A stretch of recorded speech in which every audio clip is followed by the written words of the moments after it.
Welcome to the Common Creative Podcast. My name's Paul Fairweather. And I'm Chris Meredith. And together with Paul, we're trying to lift the lid on creativity at work, at home, wherever, through ideas, stories, and visual cognition. And we got super creative this week, haven't we, Paul? We certainly have, Chris. We've got one that's out of the box, I would think, or not inside the box.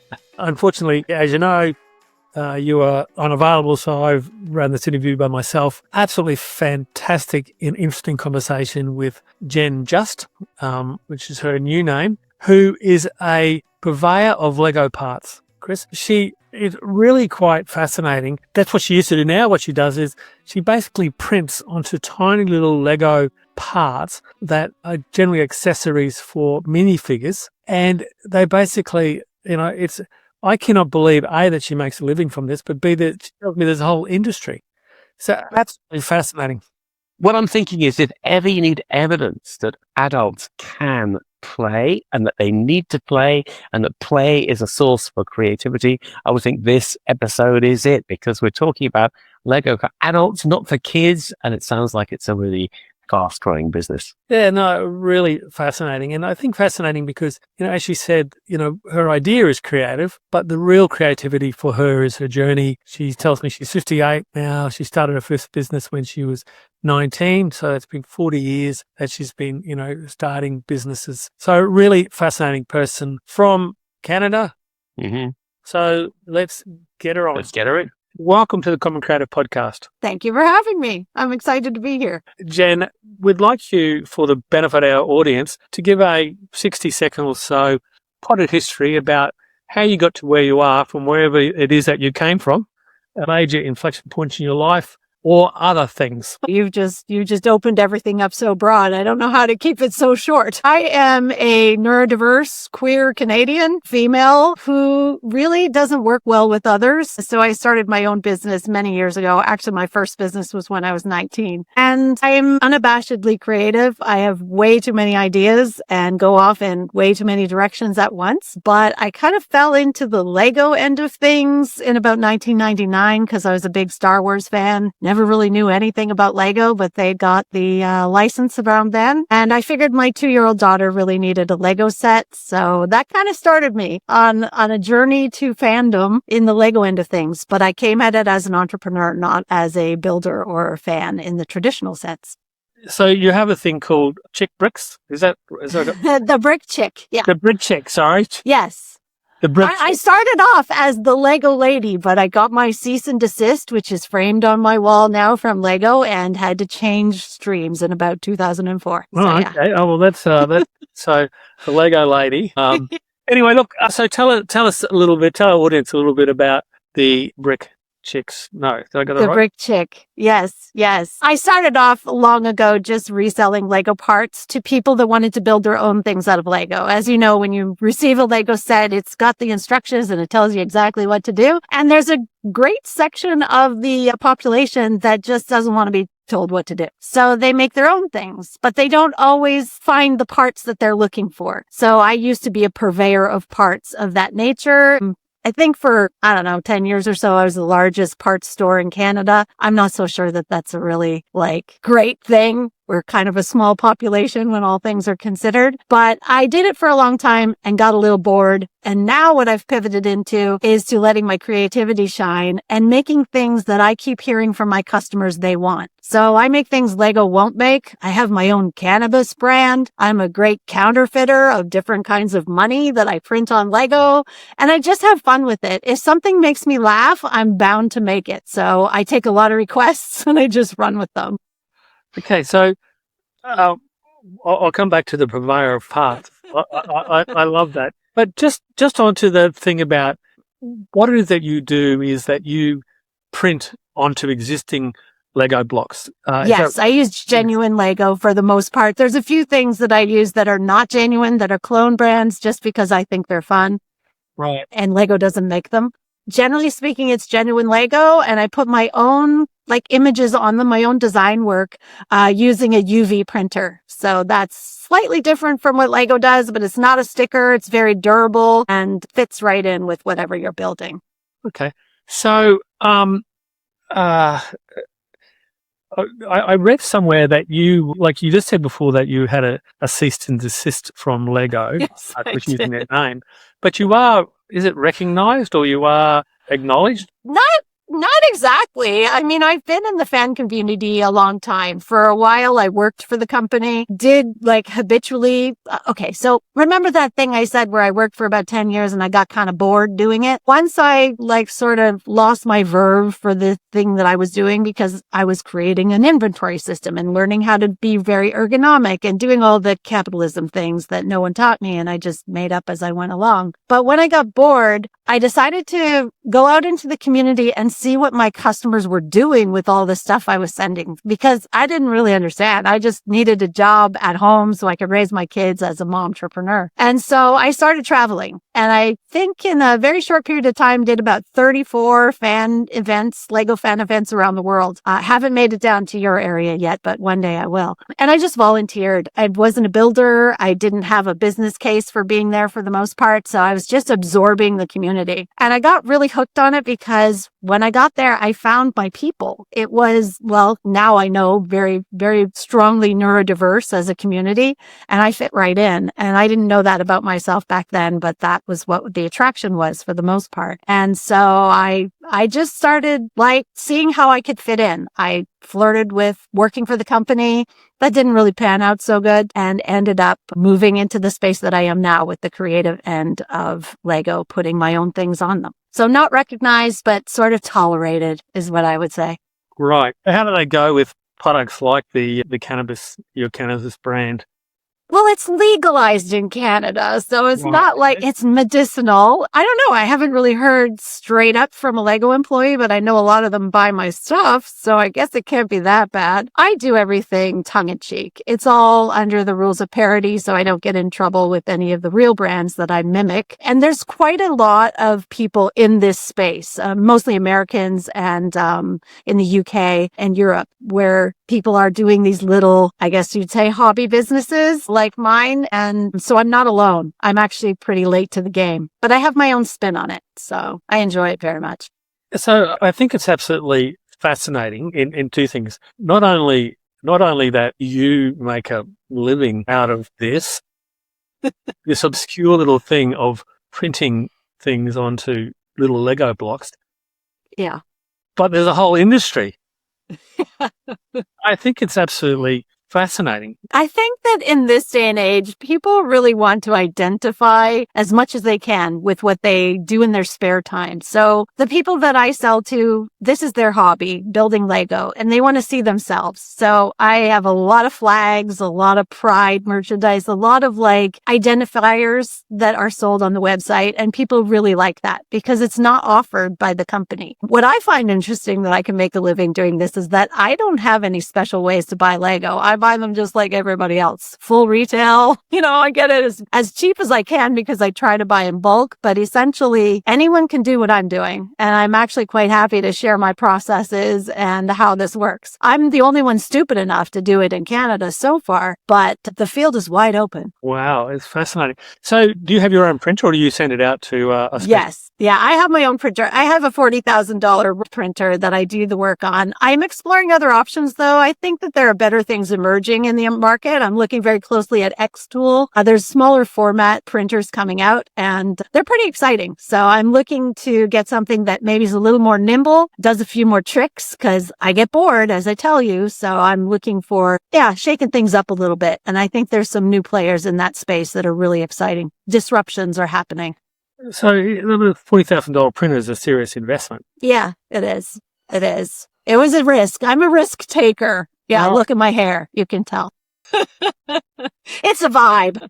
So I just wanted to go back. So do you still provide parts or only? Yeah, to some extent. Yeah, I've really divested of that end of things and only really carry things that are harder for people to find. So I'll sell you like an individual minifigure hand or arms and legs and things that you might use to build up a figure. I've got big plans for what's coming out before the holidays this Christmas season. But for now, there's just very basic parts that I will sell that are unbranded, meaning I haven't put something on it of my own.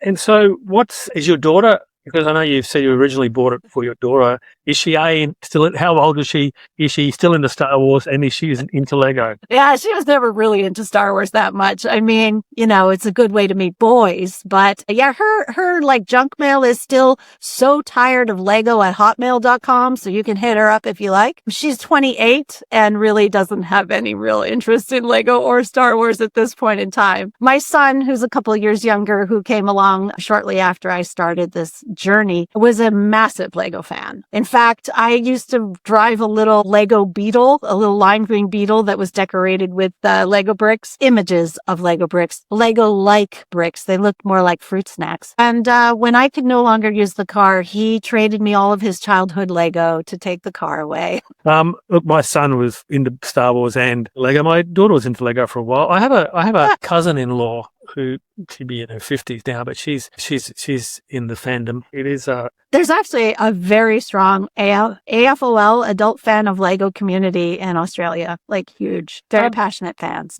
I'm embarrassed to say that I've never watched one of those episodes of Build It or whatever, those Lego competitions. Yeah. Not because I don't watch a lot of television. That's probably the reason. Yeah. But I must look at some stage.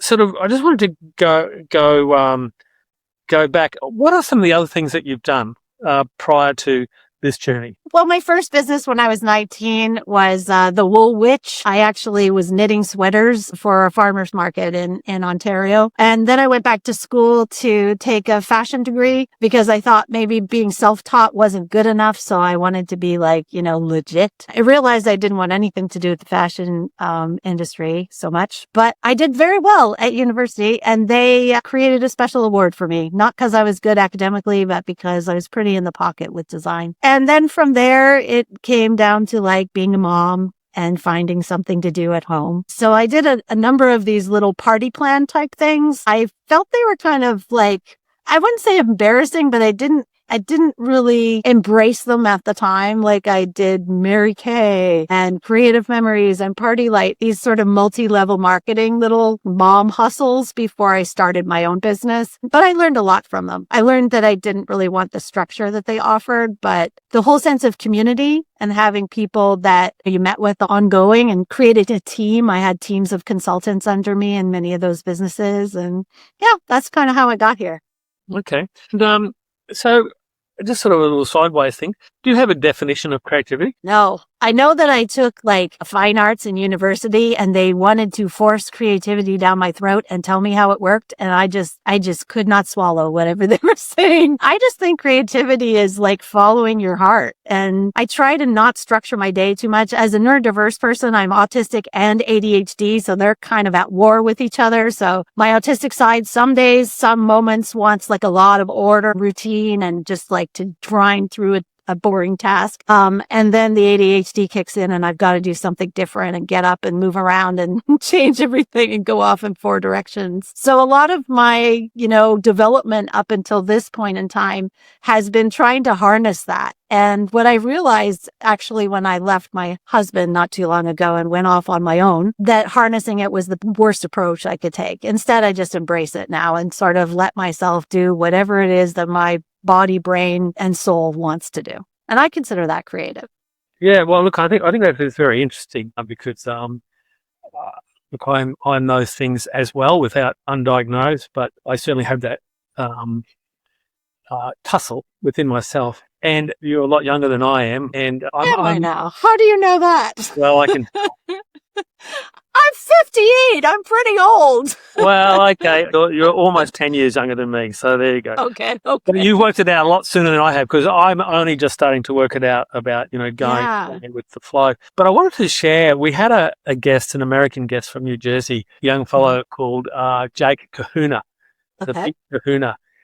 He developed a program with some friends. And before he started, he wanted a definition of creativity and he came up with a definition of creativity. Because, Chris and I are always explaining to people that creativity is misunderstood because it's mistaken for artistry and all those things. But his definition of creativity was that you identify or notice an opportunity and then you foster its development. Yeah, I like that. I like that. This Yeah. my entrepreneur journey is more creative than the stuff I make. The stuff I make is just processes. Yeah. And those processes are things that I develop because no one teaches me how to do things, generally speaking. But the creative stuff that I do that's most exciting to me is taking risks in my business that other people would be like, I'm not sure you should do that. But they often work out. And a lot of that is the pattern recognition that you get with a neurodiverse brain. And I'm honing that as I get older and leaning into my discernment where that comes from. And it seems to be working for me. I haven't hit bankruptcy yet, and I'm not in a funny farm, unless you consider my house one, which sometimes it feels that way. So yeah, no, okay, I do really like it because it's sort of it's overarching. It certainly applies to art. It applies to every sort of art, creative endeavor, artistic creative endeavor. But it applies to everything, as you say. It applies to the process of products, your entrepreneurial journey, business problems.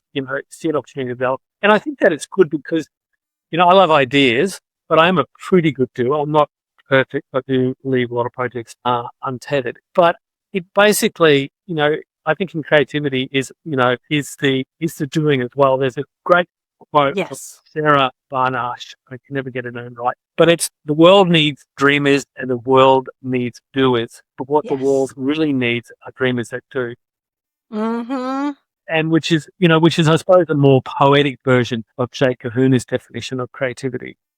Yeah, I think that's very true. And it's really, as I get older and kind of learn this stuff a little better for myself, I do find that I'm choosing better. I used to just sort of start things and stop them and drop them. And people were very judgy about how I went about things because it just seemed like I didn't know how to settle down. But I've been accumulating a lot of equipment and projects and so on that I intended to do and never quite got to in my former life that was chaotic, and it was an abusive marriage, so that didn't help very much. But now that I'm on my own and I have a 3-floor farmhouse full of all of this stuff that I have gathered over the years, I'm finding that these things all fit together quite nicely and that I'm ready to roll with most of them. I don't think I ever really dropped things. I think I set them aside until the right time came along, and that time's now.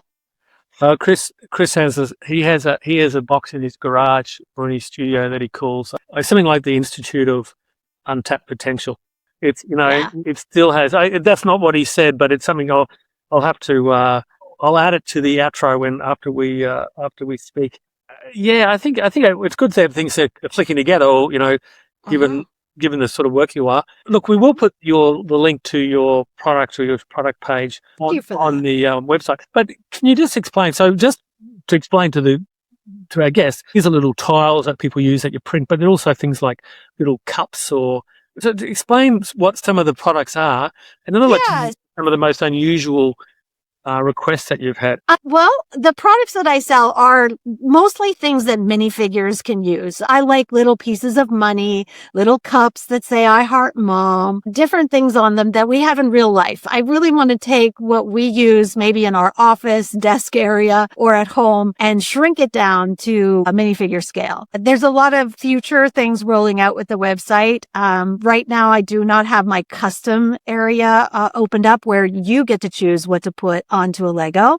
And I don't judge. As long as there's nothing hateful about it, you can put whatever you want on within reason. There's a few things Lego doesn't want you to put on them, and I do post that policy, but I'm not a policeman. So that part is really exciting because I think there's something about ownership and identity that goes along with branding things yourself. And so I really am looking forward to having that come up. The future is to have a build your own minifigure kind of module that I've been working up to for a really long time. And it's going to be a reality soon enough where you can build yourself or your friend or your child or your teacher or your, favorite mailman and put all those little accessories that right now are for sale on the website along with that to create a really interesting gift for someone that you think maybe already has too much Lego. They never have enough, but it's often hard to identify what to get them. And I try to fill that niche. So I appeal to the super fans that build their own stuff, but I also appeal to people that, maybe don't know what to get someone who loves Lego in their life. I really love that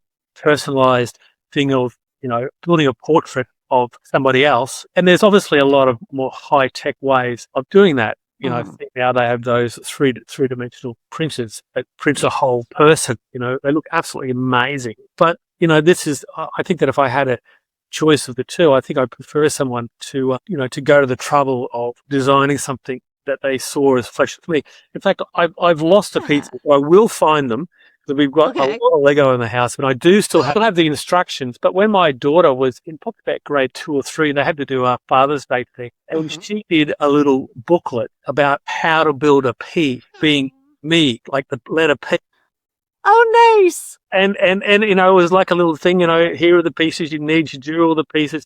I still have the booklet, and I have some of the pieces, but I will be able to reassess it. But that's along the sort of same sort of line, such lovely thing to have to build my own piece. Lego is basically like a language, the way I look at it. It's an artistic medium. It's a creative expression tool. It's so many things. It can be, of course, for education and all the rest of it, but the ways that you can use it is pretty phenomenal. And they've created a great system that goes from, very young children all the way up to adults of ages we won't say. And it's just, I don't know, there's just so much possibility with Lego. So I just want to help people enjoy it as much as possible. And yeah, that's what I do.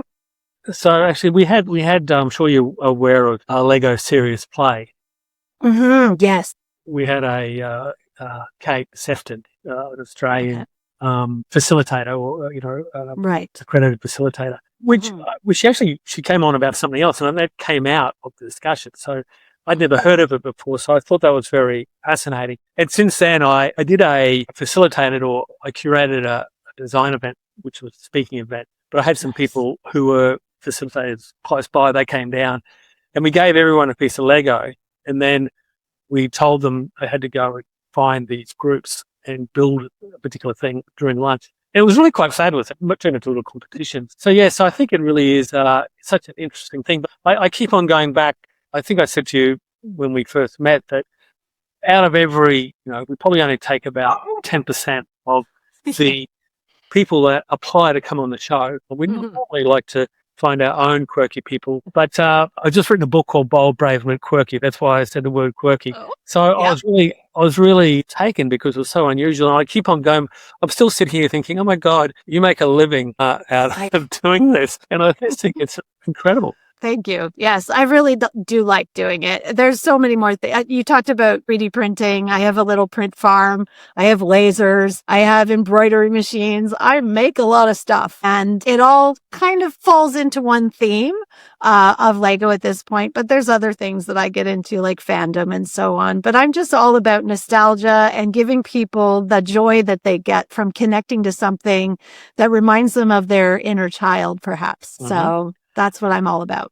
Oh, fantastic. And what is the most unusual thing that you printed? Oh my goodness. Well, okay, I don't know if I can say this, but I do make things that make me laugh. And so recently, and these should come up on the website fairly soon. I just don't get a chance to do that very often. But I think of things in terms of what adults do or people do and what minifigures could do that Lego would never make. So I've made little jars. I have ones that are pills. Those are on the website right now, like anxiety medication and so on. But I made a little urine sample and a little stool sample. There's a lot of medical type things that are coming out soon and people love them. But I actually put a little bit of dookie inside the jar, okay? Each one is placed specially just by me.